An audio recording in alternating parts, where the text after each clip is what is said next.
Hey everybody, what's going on? It's LiKwaiLao here in BMX Shark Art with your favorite Twitch streamers. Yes, we stream on Twitch, but we're also here with another good friend who streams on Twitch. You might know him as a tiny robot. And we are going into step in depth with somebody who does professional animation.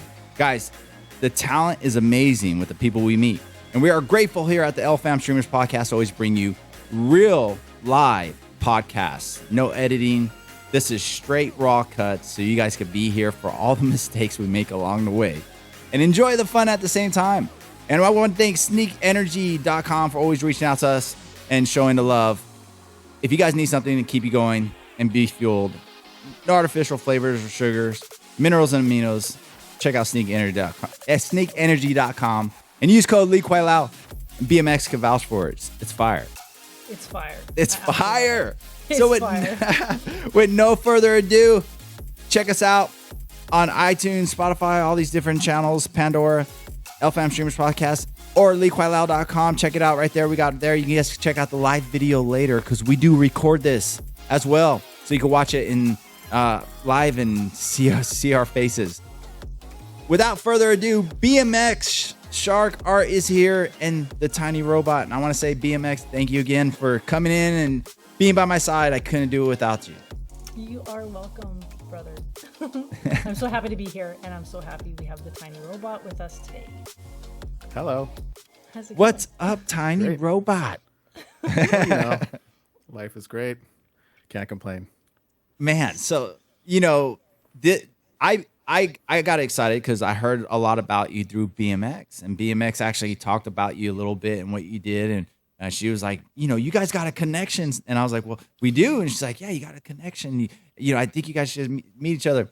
And for those of you that don't know, we both share a Cree Native American connection. So somehow along the line there, we are actually somehow related through the Cree Nation. So it's kind of cool to know that you're also Native American, just like I am on my dad's side.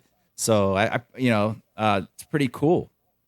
Yeah, I'm from Ahtahkakoop Cree Nation under Treaty 6 territory in Saskatchewan, BC, or Saskatchewan, Canada. I want to say BC for some reason. But yes. I'm glad you said that because I was just talking to BMX and I was like, I can't pronounce that. I was like, no, just let him pronounce it. Don't even attempt that. It looks like Ahtahkakoop. It's a lot of H's and T's. Yes. Right? Just think attack a chicken coop, but get rid of the chicken. No. Ahtahkakoop. Ahtahkakoop. Ahtahkakoop. Yeah. That's kind of cool. That's that's a good way to do it. Yes, my name's Harley Knife, and my Cree name is Good Morning Rising Sun. Nice. I never knew that. That is absolutely beautiful. I love that. Got it from my grandma. Wow. Nice. Or my cookum, as we say in Cree. Cookum. Yes, I actually know that. They always call me Little Chief because I would always go play with the wild animals.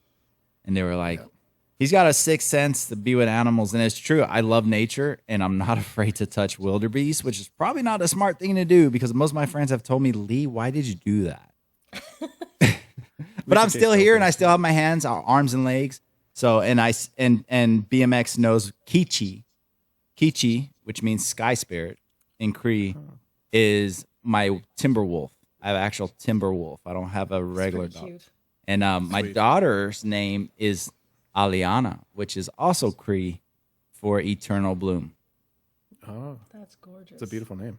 Yeah, it's great. What's really crazy is naming Kichi, and then finding out the names, how they came to us and how we decided to do it, and then finding out they were Cree later. That was trippy.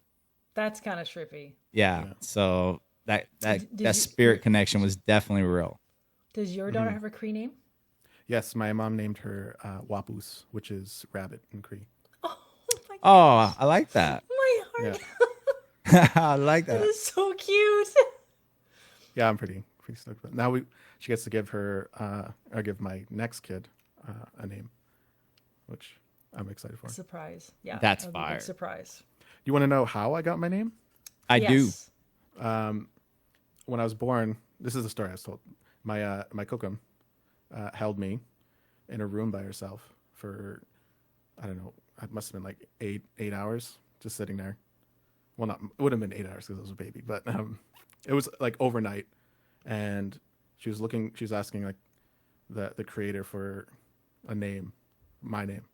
And she waited and waited and waited for like an answer. And then finally like the sun came bursting up and it like shone through the room.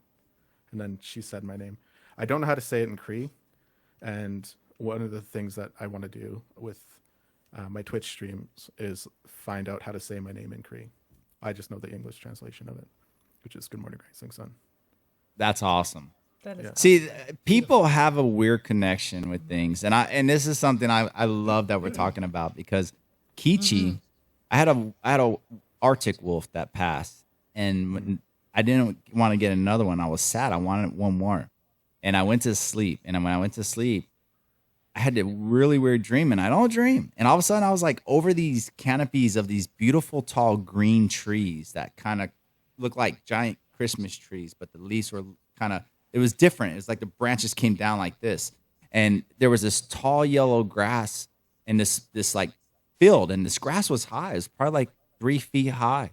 And there's a path. And in this path, I saw a wolf walk out. And when it walked out, it looked at me. And I saw the markings on it with the arrows underneath its cheeks and the black tip ears. And I remember the tail, the khaki color. I remember the whole pattern. And it looked right up at me and stared at me. And when it stared at me, I woke up and I was like, I saw it. And this is like 2 o'clock in the morning, 3 o'clock in the morning. And the wife's like, what are you doing? I'm trying to sleep. I was like, I saw my wolf. And I told her the story. Oh, She's that's like, really cool. She's like, great. That means he's coming.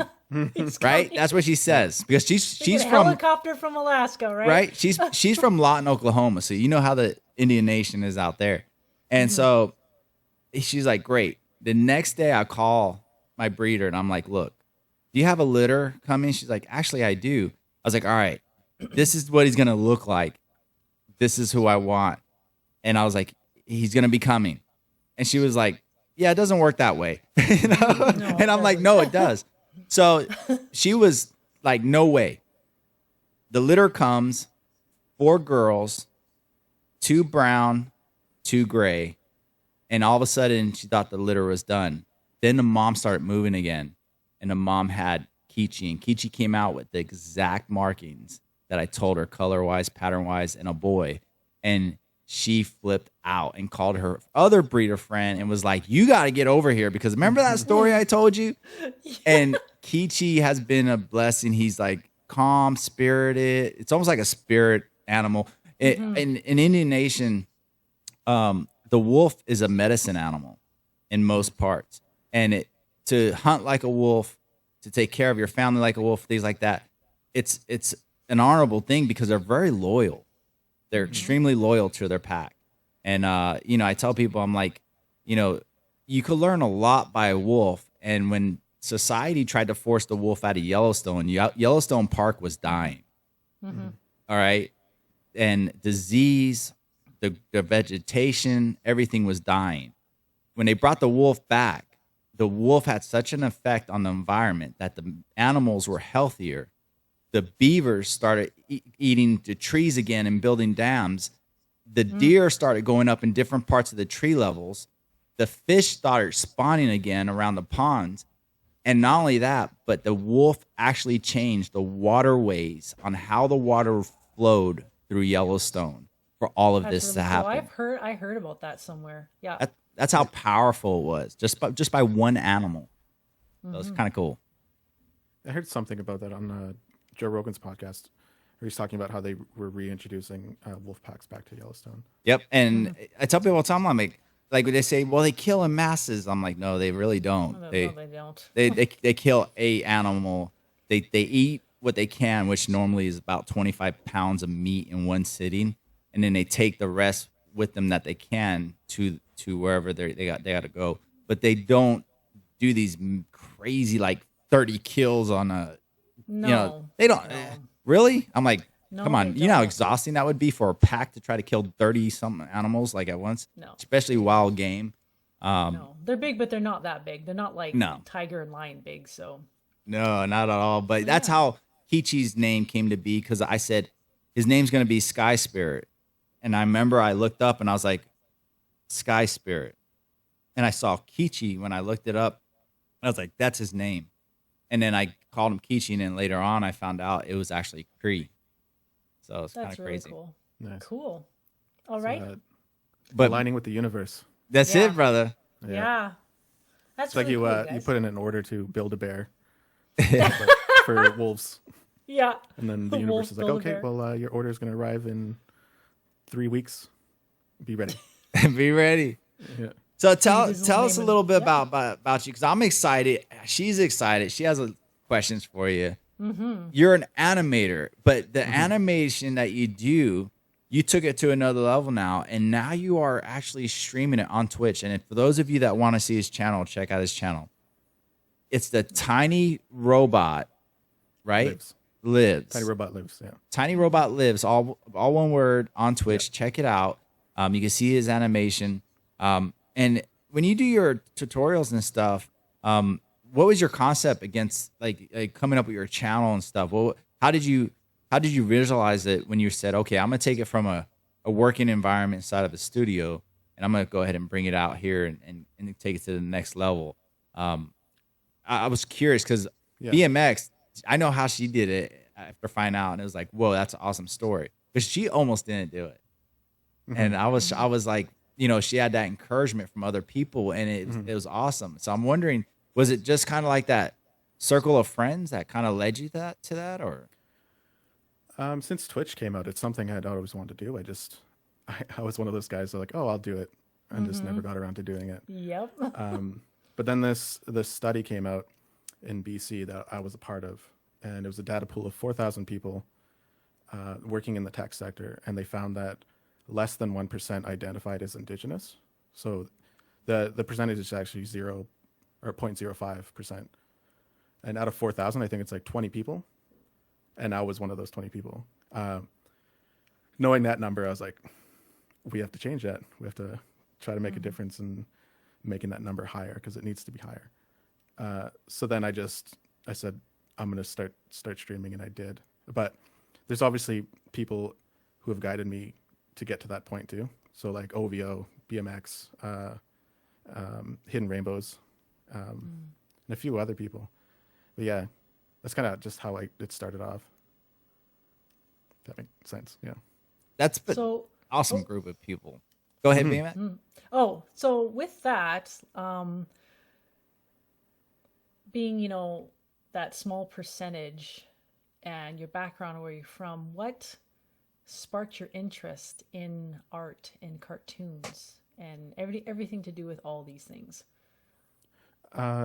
Since putting myself out there a bit more, I've been getting like questions like that a lot lately. And for me, like the answer kind of always changes, but as of late, I've been really diving into what my childhood means and what it meant to me, right? And my childhood is a lot of in and out of foster care, like unstable living experiences. So I would watch TV, I'd watch cartoons, and I would attach myself to these like characters and these stable family like settings, right? And it's like the family setting is something I always wanted, because my family just wasn't stable. So I kind of I used that as my motivation to do something creative.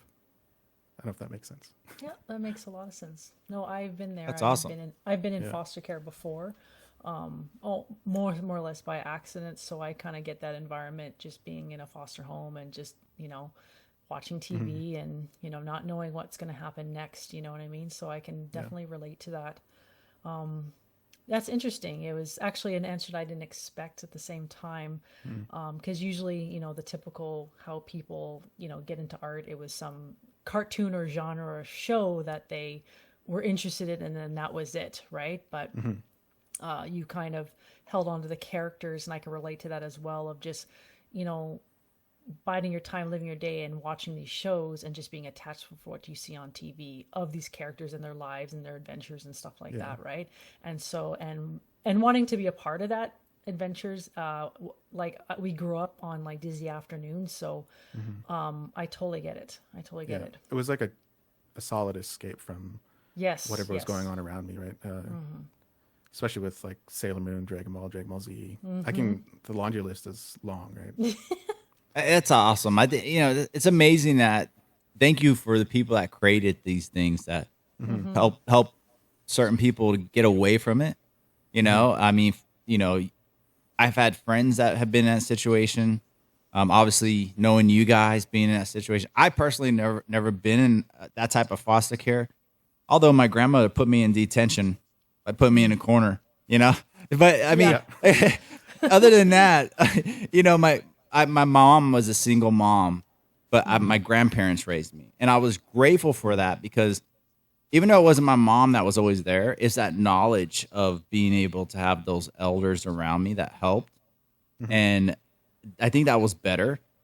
But when they couldn't be there for me, like you guys, it was the cartoons, it was the drawing, it was the animation, being like in awe, like with the animation graphics. I can't tell you, like the first time I started cartoons where you would see the light come around them and they were like becoming these superheroes. It was like something like amazing. And here I am tying a blanket around my neck, jumping off the couch, thinking I could do it. So did you draw as a child, Harley? Oh yes, Yes. all the time. All the and time. my whole family is actually quite talented. My brother is a well-known artist in Saskatchewan.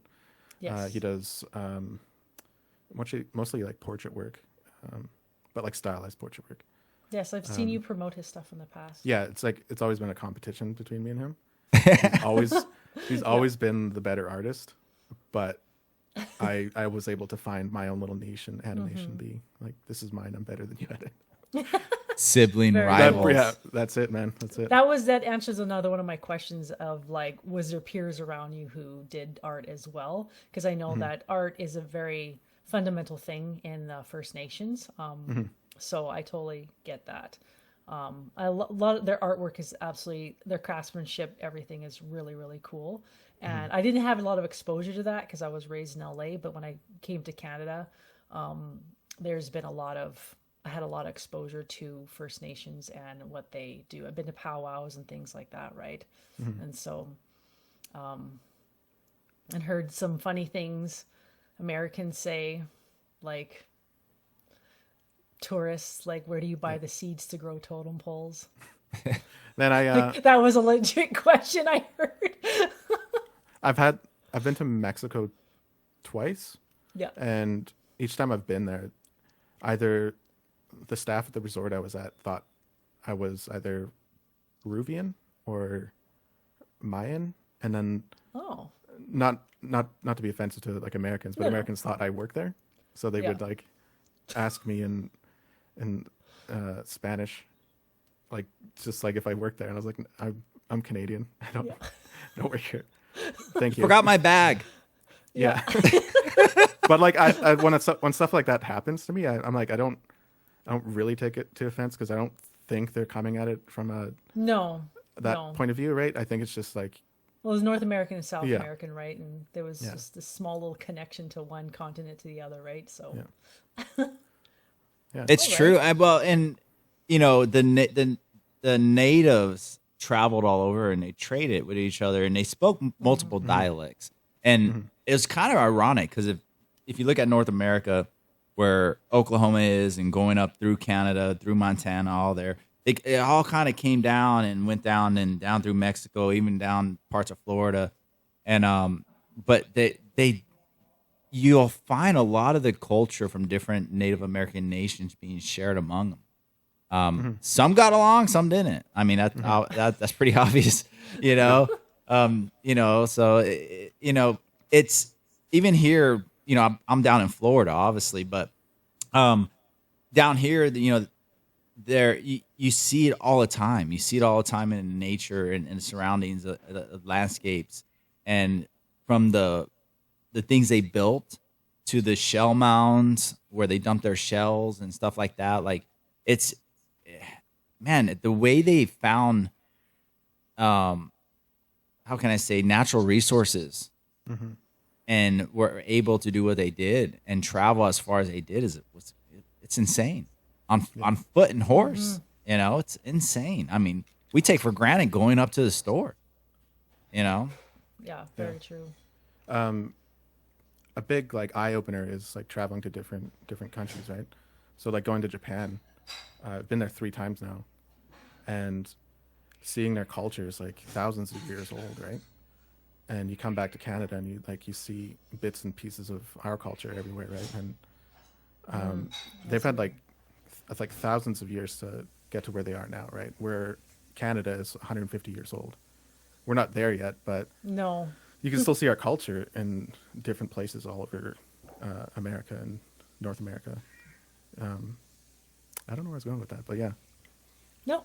Yeah. Yeah. No, I've seen the exposure, and I don't think there's enough of it, you know. I find that it's off to the side, and I find that especially the artwork and everything. I mean, BC's very where the continent, this province that we're in, we have a lot of like landmarks and sculptures and things like that, usually featured in like major places and stuff, right? So I'm glad that it kind of is front running in regards to art decor in our province. But my next question I have is, what age were you when you actually decided that this is with animation as a career that you wanted to pursue? Like, what started that? Because we, you know, as children, we like the cartoons and stuff like that. But what changed later? Yeah, because there's not like drawing schools everywhere. Yeah. No. We found that out. Yeah. It would probably be grade 8. I was in a Oh, class that's and wow. I was drawing anime, and Like I was. with like almost every artist, they have that cliche teacher that says, if you're going to keep drawing that stuff, you're not going to go anywhere, right? His name was Mr. Price. Yep. Thanks, He told me Mr. that. Price. I've been there too. It was super discouraging at the time, but I think the next week I saw a Sailor Moon episode where one of the bad guys was an animation person who turned into a bad guy because he was just like working too much and wasn't paying attention to his surroundings, right? Yes. But I was like, I saw that, I was like, wait a second, people draw these? They make these episodes, and I'm like, and it kind of like hit that spark, right? And that's from there. Honestly, I knew that's what I wanted to do my whole life. I even in Canada, well, at least when I was in school, you had to take like a second language if you wanted to get into college, right? So like French. I didn't have the bandwidth to like learn like a different language. So I told my principal, like, I don't want to learn French because I know I'm not going to use it to get into college. And he's like, you're not going to get into college. Any colleges won't accept you. I'm like, okay, then that's it. Because I knew what I wanted to do. And it was something creative like animation. Yeah. And I went to college, so. Yeah. So did I. That's Animation college. Yeah. you just define like 2 major people in your life. I mean, you know, they're like, wait a minute here. It's almost ridiculous too, because you know you see all these cartoons and movies being made like all over the world, all various countries, and then people like, you'll never find a job doing that. It's like, well, who's animating all of this stuff? Like somebody's animating this stuff, you know. And it's just people just not knowing, right? So they just assume like, oh, you got to go be a pharmacist. Not that being a pharmacist is a bad thing, but like it's such a niche market, and artists, the stuff that we do is very rare too. Like not everyone just comes out of high school just drawing anime. You know, it's very very minimal in what we do. So that's really cool. And I mean, I've known you since 2014, I think, and I've always been curious about your upbringing and what got you into art, and I'm so glad we're actually having this conversation about it. Yeah, I'm glad we're having it on a stream because it's a good setting, I think. Yeah, it's perfect. You're gonna be able to touch a lot of people here, and the fact that we could tag it and put it out there in you know the Indian Nation and let people know, like, hey, guys, if you're thinking about doing this, you have a chance to do it. You just have to have a passion and a desire. And that's what, we talked about it being BMX when we created everything with the show and everything. We talked about inspirational podcasts because we both defined everything that everybody said that we couldn't do. If we did it, we wouldn't make it. And for us, that was like, it was like, you're basically going to throw me into the fire. You're basically going to throw me into the fire if I listen to you. And my will and my power and my energy is going to be gone. I'm not willing to go into the fire. I'm not willing for you to toss me in there. I'm not giving up. And, I think that's awesome. Did you have opposition going into this field of work from anyone? Yeah. Oh, like I had opposition from my grandfather at the time. But like, a lot of people do face, like, it's getting a little less nowadays, right? But I mean, for my age group, going into my field of work back when I was like 18 was just not something anyone did, right? So, we have a bit of an age gap. So I just wanted to know, like, did you have opposition from family members or anything like that? Or just even friends are like, why would you want to do that? Oh, you're not going to amount to anything doing that. My opposition would have to be myself. Okay. And by that, I mean, I didn't have, I didn't have like a stable family upbringing, right? So I didn't really have that guidance to really push into something like this, right? And that's not trying to be egotistical or anything like that. No. It's just that was my upbringing, right? I really had to rely on my gut feeling, like, this is what I'm going to do. And there was a lot of times where it was really taking that leap of faith, like leaving home at the age of 16, being on a Greyhound, going across Canada, not knowing if I'm making the right choice and if I'm going to be homeless after this. Oh right? my god! 16 years old. Holy smokes! Just like, I'm just gonna dive in. Dude, imagine the Greyhound from my reserve, or the town that's an hour away from my reserve, to Vernon, BC, where I live. I live in Kelowna, BC now, but that whole bus ride is 24 hours. Yep. So I had my brain for 24 hours just by myself. No cell phones. I've done that half of that bus ride. Yeah. And leaving home to a friend's house, and constantly I was like, I'm going to be homeless. This isn't going to work out. But at some point, I stopped thinking about it, and I was like, this is going to work. Like, I love it. Yeah, I'm aligning with something. At the time, I didn't know it, but like at the time, I was like, something clicked, and I got more optimistic and less fearful. That's awesome. That's so cool. Wow. I don't know if BMX knows this, but I moved out at 17. And at 17, 18. I was on my own. And I was 18. It's the wild story. This baffles me right now because I did a podcast recently. I don't know if you heard about it, about Steve Coleman, who's a 7-time world champion, Olympic gold medalist in wushu. He's a legend. I listened to that one. It was so good. I absolutely and he left to Britain as a 17-year-old with no guarantees and had to convince scholars to give him a scholarship to pay for him to go study wushu. And I even said it in the podcast. Imagine the scholars looking at this and saying, what is this wushu? I mean, it's a foreign art to in an English setting and British setting, like they, you know what I mean? But he did it, and it amazes me that the people I've interviewed so far with BMX and in our podcast, we all seem to share that same age category and that drive. That is where I'm like, holy cow, like this is awesome.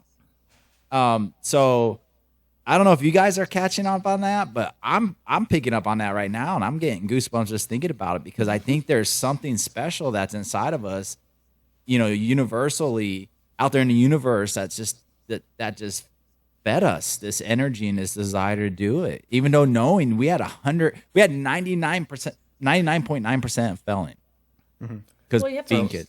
We have to understand too that when the three of us, when we were younger, we had a lot less verbal distraction.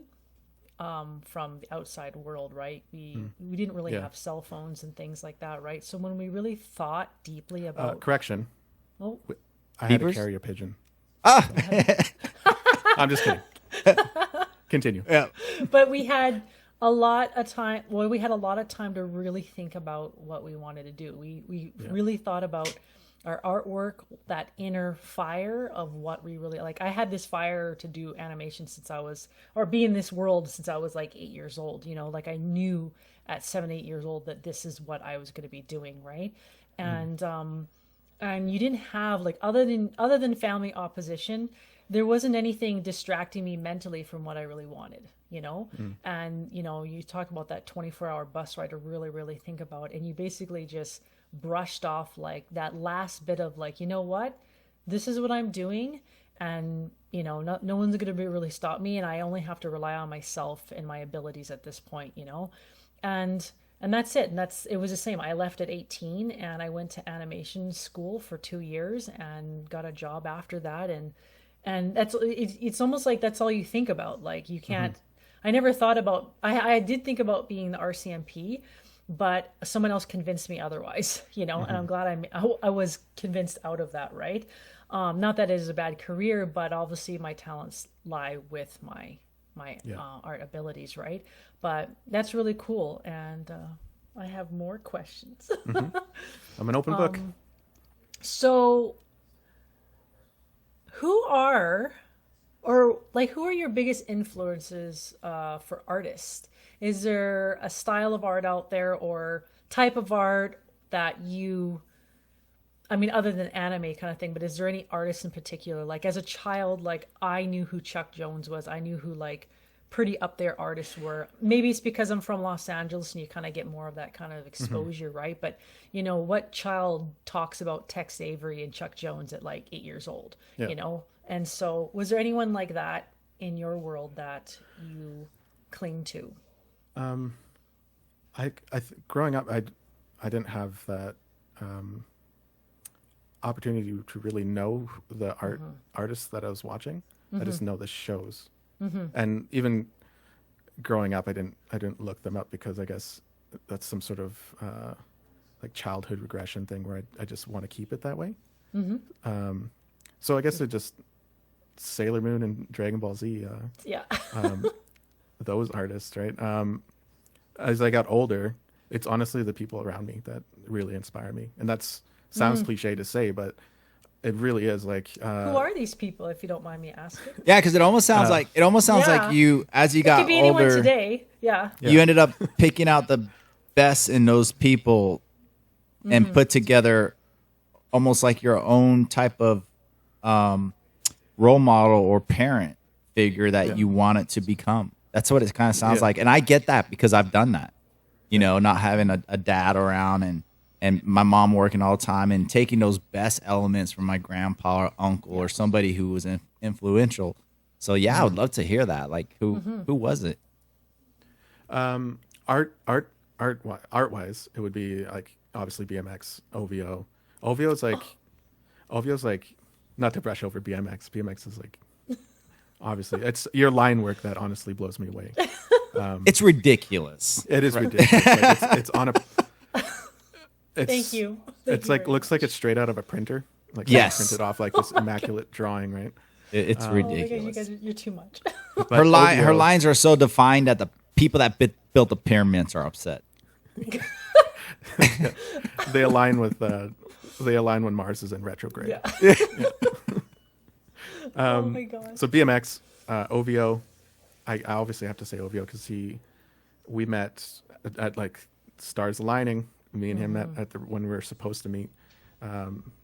It just obviously look at what he's producing, right? What he's making, and he actually guided me a lot in toning my skills to become a successful animator in the industry for 7.5 years now. That's awesome. And I'd give a shout out to my coworker Jenna Genocide. She has amazing. I'm a big fan of like line art. Specifically when it gets like super abstract as well. Yes, that's Well, then explain what's the kind of stuff that you draw. If you're not animating, then what is your drawing outlet that you do that's mainly personal, right? It's like it's a form of like simplistic abstract art. I like it. I've seen it. Yeah, it's kind of hard to explain because I can't really explain it that well. But as of late, I'm really into drawing faces, and every year it kind of changes. I kind of like a comedian sets up their stand up. They do it for a year and then they dump it and then come up with something new. So every year I rebrand myself in that sense by doing a different form of whatever it is I'm doing. So the year before that, it was robots, like robot faces and stuff like that. Now it's like faces that kind of look like me, and then now I've evolved that into like indigenous faces that look like me. Oh, really cool. So there's going to be like a logo brand that's going to happen fairly quickly too. Ooh, I can't wait to see that. Very cool. Yeah, because I know that when it comes to animation too, like there's a lot of animators in industry. They get into school, but at the same time, drawing may not have been a big part of their lives. They're capable of drawing, but they don't actually draw that much, right? It's quite common with 3D animators to get the concept of animation, but we all they usually have to learn traditional in school, right? And sometimes I find that it's a lot less drawing once you get your animation job. Did you find that when you got into your animation career, did your personal work kind of die a bit, and then you kind of picked it up a little bit later? Yeah, but you justify it by saying that I need to do this to understand what I'm doing, understand the craft, Yeah. But then you do that for long enough, and then you realize you're kind of like, you feel empty because you don't have you've kind of lost your style, or you need your outlet. Yes. And again, that's hard to do when you're working 8-9 hours a day, then coming home and trying to push something out because it's creatively put into something else.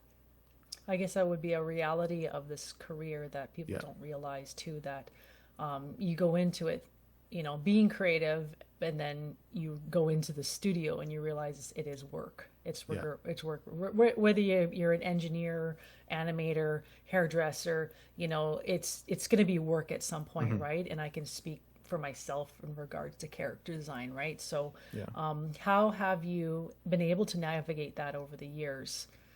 Like, did it take you like a good while to start doing your own stuff? Because you're like, okay, I get the studio life, the animation life, I'm getting what I'm doing, the production and all that kind of stuff. But now you're able to like keep work at work, come home and explore your art. And now through Twitch, you're able to do that as well.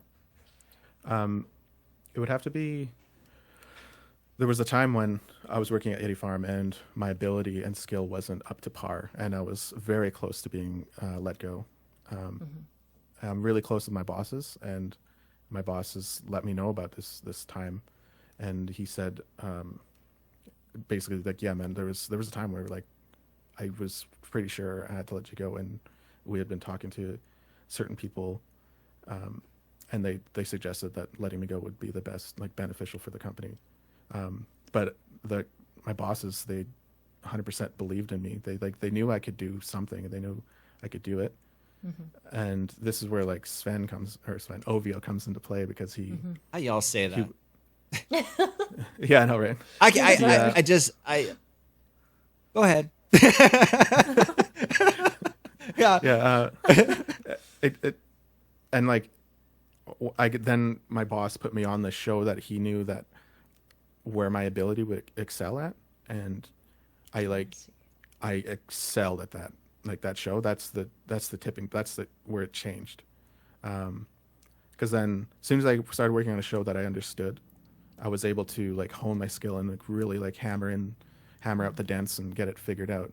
So much to the point when the show finished, I was getting emails and messages from other animators that were working on the show saying like, thank you for your work.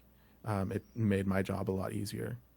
And as soon as I heard that, it started to click like what I'm doing and like how I need to fix it. And and then came the confidence. And once you get the confidence, that's when I realized I need to start like doing stuff on my own. I don't claim to be the best animator in the world, and I don't claim to like know what I'm doing, but I've honed those skills enough to be able to work in this industry for 7.5 years. Can you mention any of the shows you've actually worked on? Yes, I've worked on Max and Ruby, Pete the Cat, DNAs, Mysticons, a cute little show called Kawaii Crush, Nico Can Dance, and a bunch of other ones. I just posted it on my Instagram. Did you work on Rocket Monkeys? Yes, I love that show. Oh my god, Absolutely love that show. It's all about Rocket Monkeys. Oh gosh. Dude, I that was like the first big show I got, and I was just doing posing animation on it. Now that I've got the 7 years under my belt, I'm like, if I could just go back and work on that show as an animator. It's a pretty hilarious show. Yeah. Hey, I was telling BMX before, I got an idea for a show. I think it'd be a fire. It'd be awesome. We take all the awesome characters from the 80s that were like Jackie Chan, Bruce Lee, Bruce Willis, Hulk Hogan, and you put them in grade school. And they're all going to the same grade school. Could you imagine? Yeah. Could you imagine them playing dodgeball together? That's like a Clone High on steroids. It is Clone High. Oh man, it's like Clone High meets Broforce. If you guys know the game Broforce, and you could have like little Hulk Hogan, third grade Hulk Hogan with his mustache. I mean, you know, he's like super small. He's smaller than everybody else. Yeah, and have like the Chuck Norris kids always wearing a cowboy hat at school. Yep. Yeah. He aces every test and stuff like that. It could be awesome. We could have Jackie just popping out of random vents. Yeah. He always carries a wooden stool with him wherever he goes to sit on. Yeah. A ladder. A ladder. I'll tell you. Those who know all about the stool fighting martial arts, right? Oh, man. I was going to say, my other question is... You've answered a lot of my questions so far, but how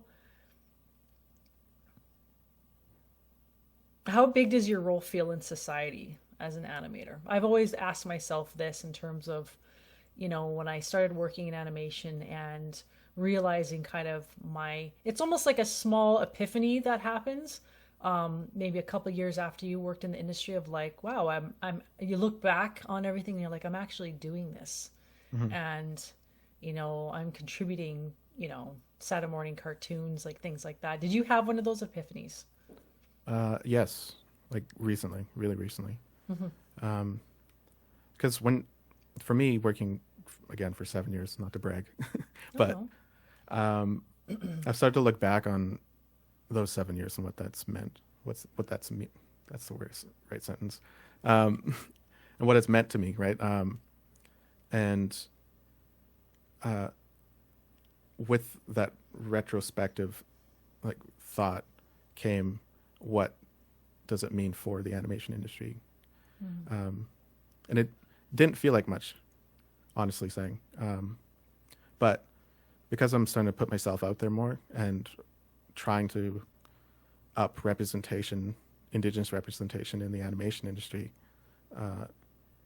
it feels like I'm putting a lot of responsibility on my shoulders, and it scares me, but it makes me like excited because I want that responsibility, because I want my daughter to grow up in a society where she sees Indigenous characters on TV and it's just a normal thing. She can see someone who looks like her and it's not like Moana.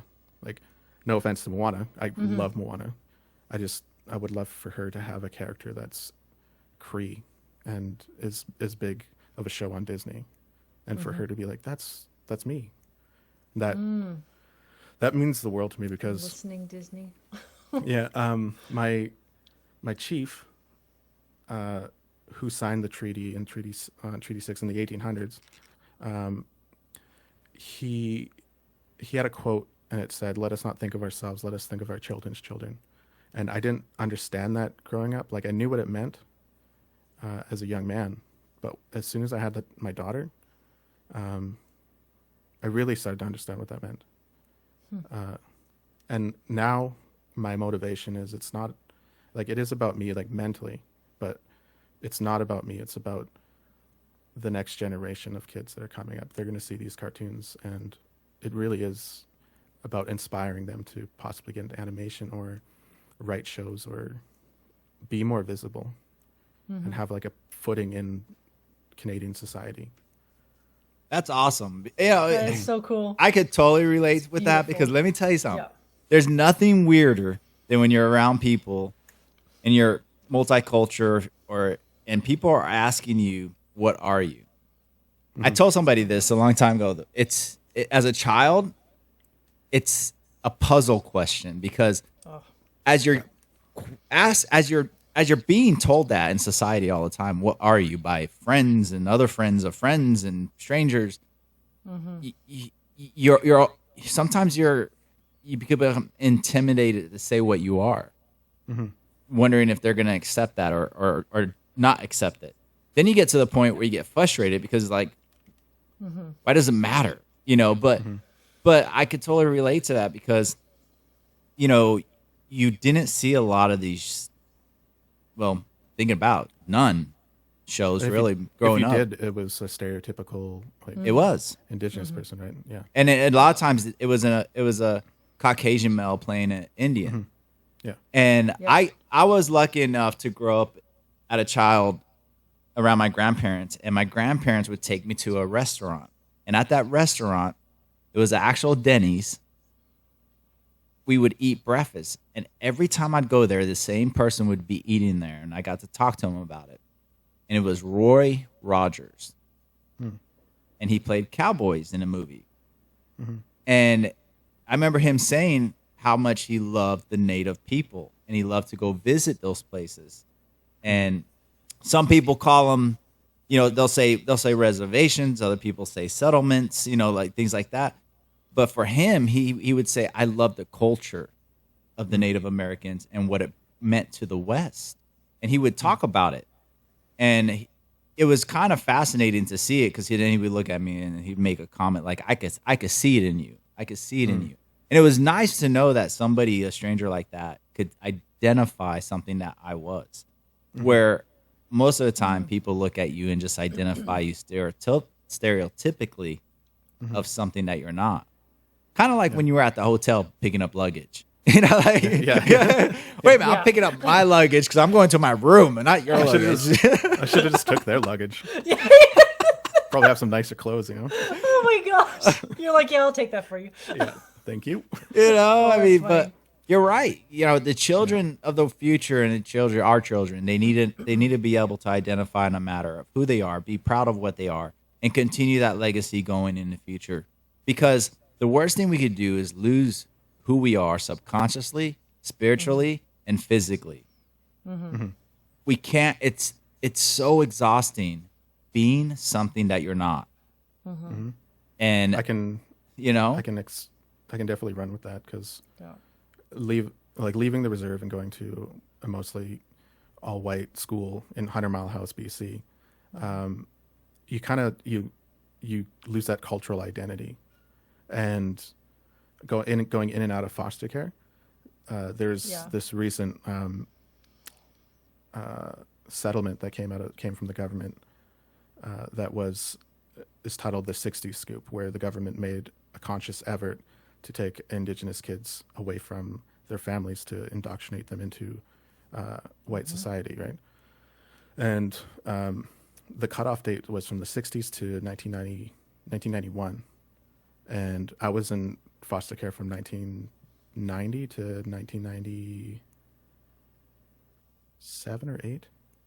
No, 1999. So I kind of aged out of that 60 scoop, but it doesn't mean that it didn't stop from 1991.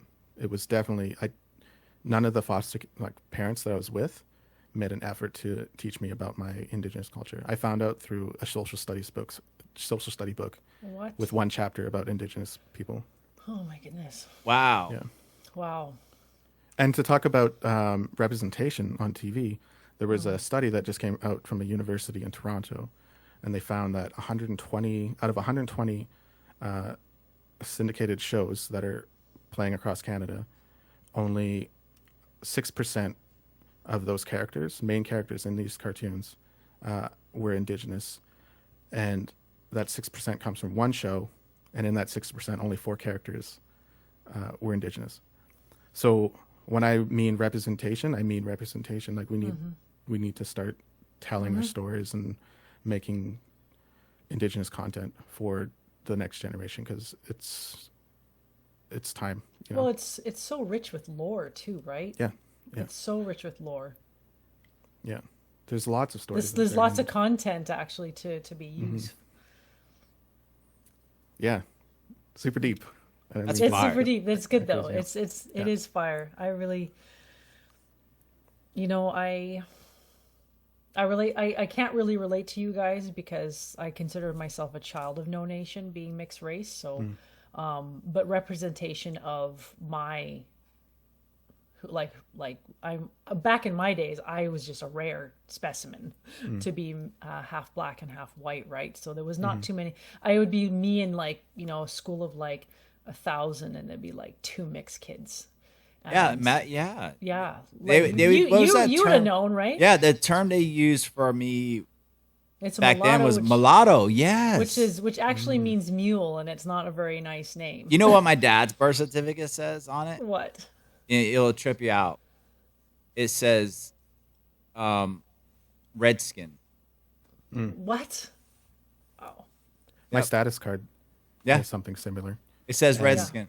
And I tell people, Mine- I'm like, yeah, I was like, people wonder why like some people were touchy with the names with the Washington Redskins and that. And in some cases, yes, some cases no.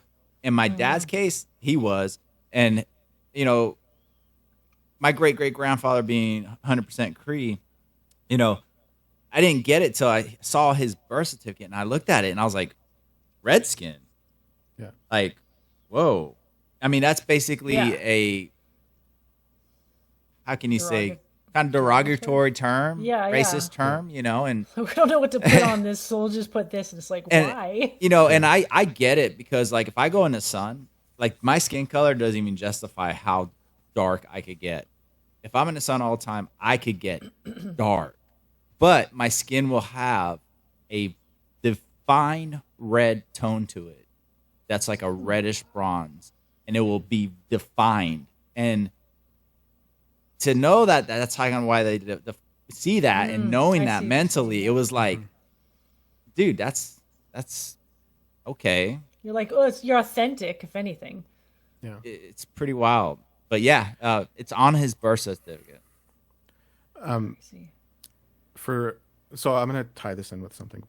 Yeah. The last time I was in Japan, or the second time I went to Japan, I was staying at a hostel where I had met a New Zealand Indigenous. I don't know, Maui, I think. Yeah.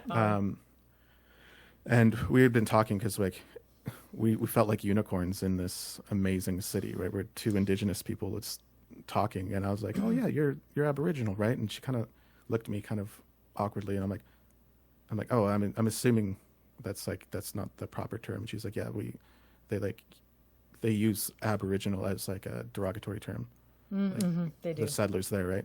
And I was like, "Oh yeah, we have something similar in Canada. It's Indian." And like I don't like using the word Indian either, because Native. obviously Christopher Columbus thought we were Indians, right, from India. That's right. But on our status card, my status card, it says Harley Knife is an Indian under the Indigenous Act, or the Indian Act, yeah. Which is like showing that to my friends. They're like, What? why does it say this? Like, it's 2020. Like, it shouldn't say this. Yeah. Like, I haven't really looked up the reasoning for it, but I think it's because of if we were to change it from Indian to Indigenous, they would have to go back to like the original like treaties and contracts and stuff like that and change all the literature that, and that would mean like History like books. contesting what's in those treaties, right? That's just like an assumption that I have. I don't know if that's true, but It's a lot of data though that they'd have Oh, yeah. to in history books and from high schools to university that they would have to change over. It's funny because you mentioned the Indian part, because I'm considered West Indian, because if you sailed to the Caribbean, they're called the West Indians because they're considered Indians as well, right? So I've never been referred to, but we know that the Caribbean is also known as the West Indies. So and my personal belief is like redskin is that's the no word, man. And I feel for your dad for having that on his birth certificate. Yes, it's wild, and I told him at one point, he said, well, look, maybe I'll get it removed. And I said, don't. And he said, why? I said, it's another reason to erase our history. Why erase what's been done and forget about it when it should be spoken of and remembered? And he looked at me and was like, good point. Yeah, and it's the same reason that Disney's keeping up those racist cartoons, right? With an asterisk at the beginning of it, like this is pretty racist. Like it's in here, so just be aware of that. But it has the history, and say like, I don't know, if a 16-year-old sees that and they're like, what the hell? And then they do the research on it and they're like, wow, like this really sucks. And I think that you're right. That should stay there. Yeah, it's awesome. I condemn you. I think it's awesome that you're wanting to keep that. You have a passion that's gonna. I only see it happening because it's part of who you are. Obviously, when you set your mind to something, you do it. And the timing couldn't be any more better because you're surrounded by amazing friends. DMX, Uvio, I mean, Rainbow. Is it Uvio or is it Ovio? Or is it Uvio. Oreo. I don't know. Oreo? You say Oreo? Oh, I'm gonna start calling him O. But it's awesome. You're surrounded by the right people, and I think that's something to be proud of. And I tell you right now, the natives, they around the world. I mean, like native blood could just relate to that. Anybody that lived off the land, or the people lived off the land, came from the land. Guys, it's so important that we share it and keep these alive. It's too easy to erase history and to erase people. People don't really know the story about the natives here in the U.S. They know somewhat. They don't understand it was like 500 million, plus that suffered. They don't understand that, and I'm like, guys, it's a bigger number, but it's not really talked about. It's kind of frowned upon. And like it's still recent. Like residential schools, the last residential school was closed in 1996. 96. That's crazy. I was alive in 96. I was doing things in 96. Tupac died in 96. Yeah. There's man, he still lives. Or no, not Tupac. Kurt Cobain. Yeah. There's an MMA fighter that's trying to bring attention awareness to. His name's Brock Weaver, and he's an MMA fighter, and he'll wear, some of his native paint and stuff in the weigh-ins, and he's bringing awareness, and he, he's like, our people are dying out, and a lot of it's because of the resources and the things that have happened over time.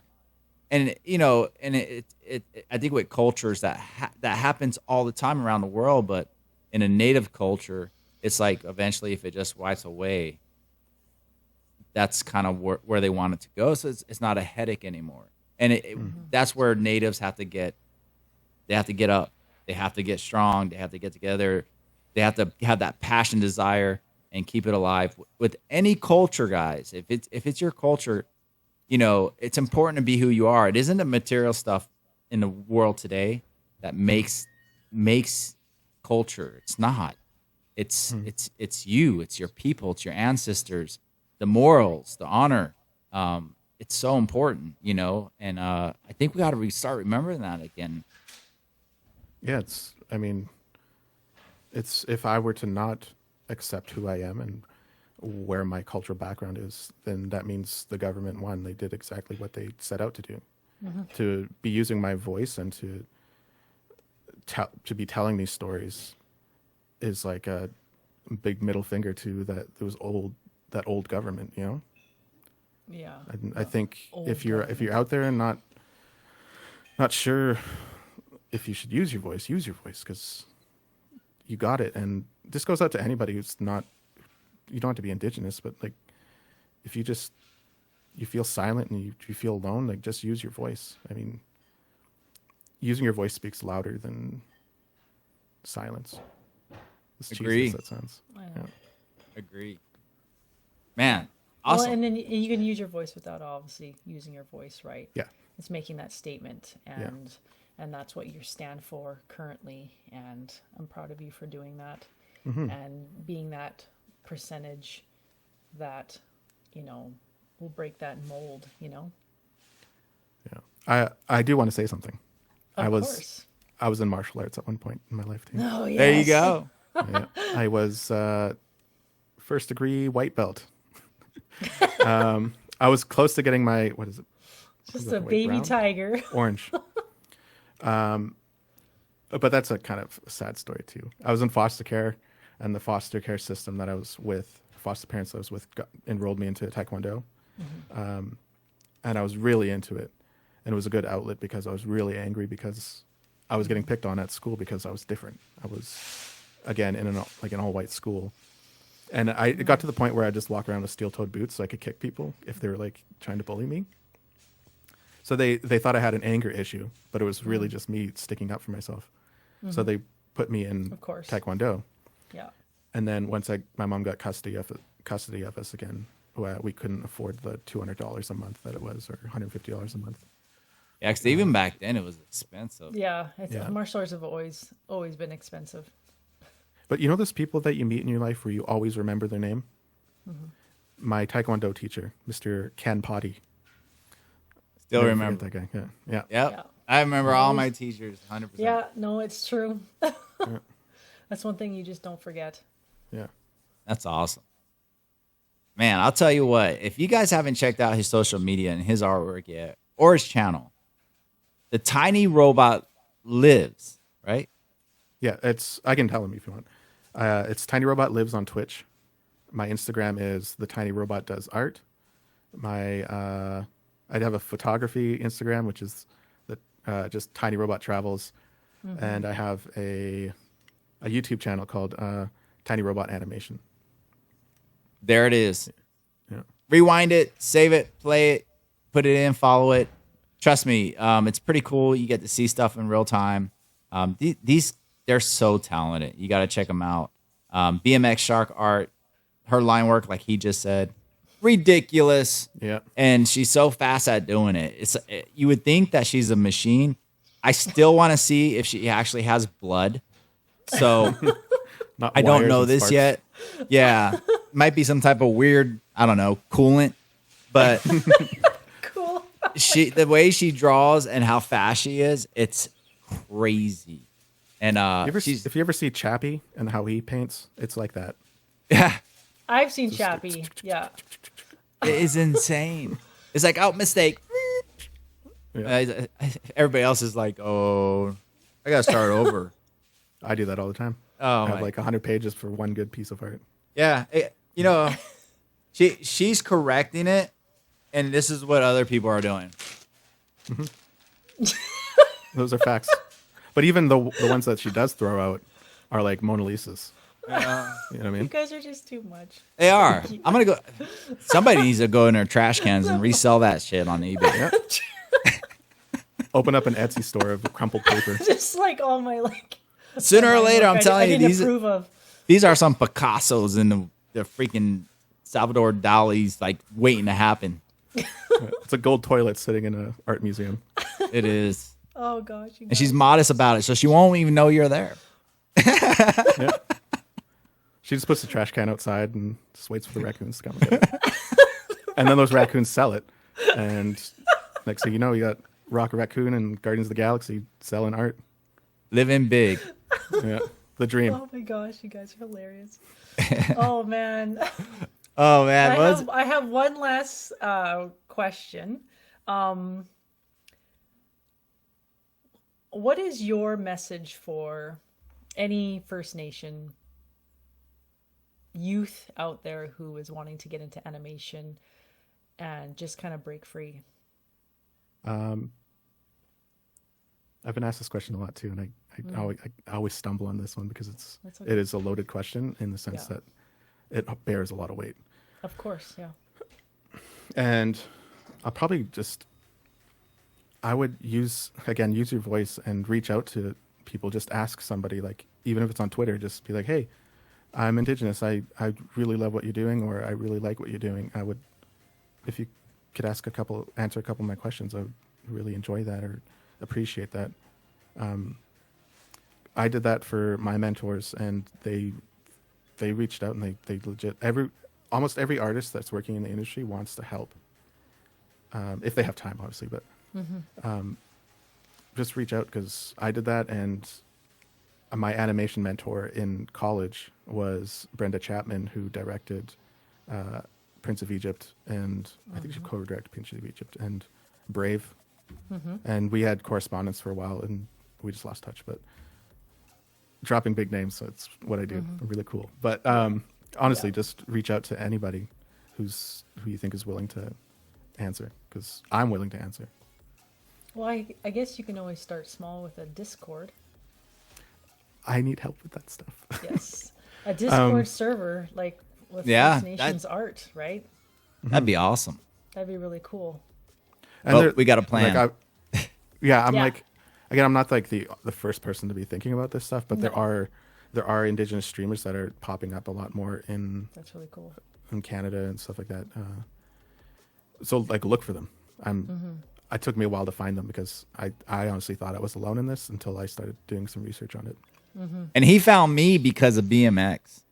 Facts, right there. Wait a second, we got some brothers from, That's it. Yeah. So, and that was me putting my voice out there and saying, hey, I'm trying to get in touch with more Indigenous creators, content creators, to just talk and get to know that there's more of us out there. And BMX, like, again, that's like someone who's willing to help out, right? Willing to put us. That's awesome.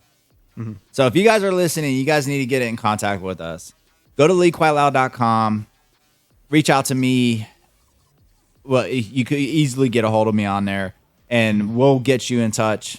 Either way, I'm gonna set up, most likely, I'm gonna probably do this, putting it out there. So we'll put up a special link or page on there eventually. That way they could it could be like almost like a HUD of information. And, I think that would be awesome. And we'll put it out there, and we'll put a Discord server in there for you that will, could link to it. Hopefully we could make this happen. I'm willing to do it as quick as within next week if you're down. Yeah, I'm down. All right, let's do it. I'm also on Twitter too, Tiny Robot Art. Okay. Also, I stream on Mondays, Wednesdays, and Fridays. I love myself. There you go. Check it out. Check out the stream. Awesome. Monday, Wednesday, Friday. What time normally? After I put my kid down, so like 9:30, 10 o'clock.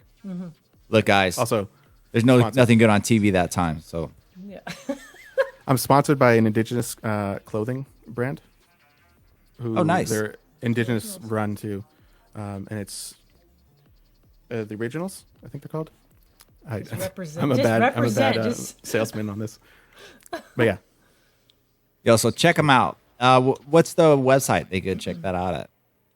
I think it's like, I gotta look this really quick. We're gonna put it out there before we get off. That way, you guys have this information. Oh, that's not it.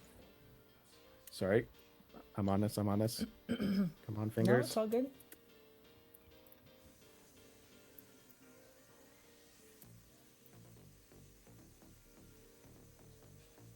Okay. It is the ntvs.com, and it's Native American clothing. Okay, just like the shirt in the background, kind of. Yes. They have amazing clothing. And I reached out to them and asked them to be a channel sponsor, and they right away they're like, yes, we love what you're trying to do, and good deal. Love it. That's Thanks, amazing. Man. He's absolutely amazing. It's happening. It's already happening. Cosmos have aligned. The planets aligned, and somehow BMX aligned us and everything. And it's like, I didn't even know it. She grabbed me and aligned me with you. Hell yeah. I don't have this galaxy theme behind me for a reason, right? I'll tell you. Next, I'm going to order you a crystal ball. So I will say one more thing, if I can. Of course. For me, when I start doing something that's fulfilling to me and like touches that gut feeling you're doing something, me starting to like come out more as like Indigenous and like using my representation, things have started falling into line. Yeah. And once you start doing that, like you'll start noticing things are starting to happen for you, in the sense that I've had 4 different like high schools reach out to me to ask me to do like a seminar kind of, or like I don't know, a PowerPoint thing to like just share my story and like hopefully inspire like the children that are there. And that's something I'm working up to. Well, and if you need help with that kind of stuff, I would be gladly to help you out. Yeah, like if you need like the public a speaking part sidekick for the meantime. Yeah, it's gonna be hard, but Lee's got a big voice. Yeah, heck yeah. I can public speak, so I don't have a problem with that kind of stuff, right? So Yeah, let's do Publicly it. stutter. Hey, you know what? I'm not First Nations, you know what I mean? I'm from a different nation. And that's where like using your voice and like It asking matters. for help, right? Yeah. It really does, because then you get people like BMX and Leeds. Just everyone's out there, you know. They're willing to extend an olive branch. We are 100%. I'm down 100%. So we'll make it happen. And maybe in the future, you know, we can even put together a special show that helps educate a little bit about the different nations. I think that'll be awesome. It'll be awesome. Maybe even get some of the, you know, the higher up elders to even talk and share it. Because I know there's something really important. A lot of people don't know this. I'm going to say it real quick before we get off. Everybody knows how important the Cherokee language was at one point to the American people. And right now, I want to say there's less than 2,000 people that actually speak it fluently. And what's scary with the pandemic that's going on today is out of those 2,000 people, they were saying that like close to almost 1,000 of them have been vaccinated, which we don't know the side effects of these vaccines or what they could do. God forbid, you know, if something happens to them, you lose more people that could speak a language fluently that's been around forever. All right, for a long time. So again, it's another reason why it's important to talk, share it, put it out there. If you guys are watching a podcast, please share the podcast. It's not just about one race. It's about a culture of people that goes beyond just one nation. We're talking nations, and it affects everything and everybody. Because if you remember the code breakers, all right, with the Cherokee language, played a major role in a time where America needed them. So, you know, it's a part of history on many levels, not just the native side, but also current events or past events of America. So it's again, it's like I said, it just kind of, like you said, it plays a major role. It's not just one thing. Talk to your elders. They're always willing to share stories, and they want to keep that language alive. So, I mean, they learn from them. Absolutely. Yeah. Man, it's been awesome, guys. Thank you so much, BMX, for coming on, and the tiny robot. I love it. The tiny robot. It's just, yeah, you know, I like robots. I had a lot of robots, you know. And guys, do me a favor. If you haven't checked out his Twitch stream, go there. The Tiny Robot lives on Twitch. Check him out Monday, Wednesday, Friday. Normally right after 9 o'clock, he'll be on doing his art thing. Or check him out on YouTube. And BMX Shark Art. Again, check her out as well. She streams too. What days are you streaming? I stream Wednesdays at 8 p.m. Wednesdays, 8 p.m. Yeah. For 8 hours. And she's so good. She'll draw like 100 drawings in 5 minutes. So she'll draw the straightest line that the stars will align. We already used that joke, but I'm going to recycle it. I'm telling you, I'm so jealous. I can't even write my name, but yeah, I can barely write my name. I've been working on my signature for years, and it doesn't look as good as a straight line from. I don't have patience for actual handwriting. Yeah. Yeah. Yeah. Atrocious. She's amazing. Man, I appreciate you guys. Again, thank you so much for joining us. This is the LFAM Streamers Podcast saying thank you for joining us. Check us out anytime on Spotify, iTunes, Pandora, Google, Amazon Music. We're on 18 platforms, and we appreciate you guys coming in. And if you need to contact us, please just go to LiKwaiLao.com, drop us the email, and we will reach out to you. You can see the podcast section right there, and you can reach out to us anytime. This goes for anybody about the podcast or in the future about future podcasts. Talk to you guys later. Thanks for joining.